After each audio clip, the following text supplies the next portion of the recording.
Treneri, trečiam kėlinį lyg ir atrodė, kad ir sensacija šiokia tokia gali subręsti, bet turbūt ketvirtas kėlinys viskas statė į savo vietas. Ne, ketvirtam kėlinį iš tikrųjų mes gal neįmetėm, iš tikrųjų kamuolys vaikščiojo palyginti tikrai neblogai.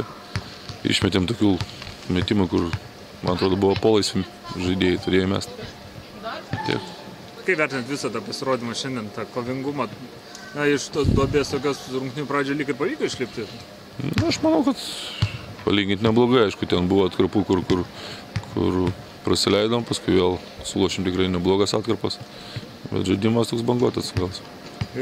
Daug žaidė dviem žaidėjus kartu, Gediminu Maceiną ir Tomu Gaidamavičium. Čia toks buvo bandymas apsiginti prieš jų spaudimą, tiksliau užpulti? Kadangi mes praradom keletą kamuolių, aš manau, du žaidėjai galintys įsivaryti laisvai kamuolius, buvo tokia mintis.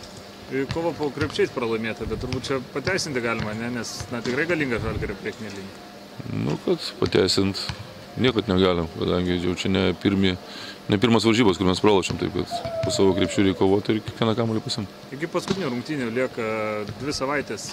Kaip komanda treniruojas, ką veiks tas 2 savaitės? Pradžioje gal biškai, kitą savaitę gal planas yra padirbt biškai fiziškai kažkokias keletą treniruočių, paskui perėti prie kamuolių ir ruoštis jau paskutinį varžybą.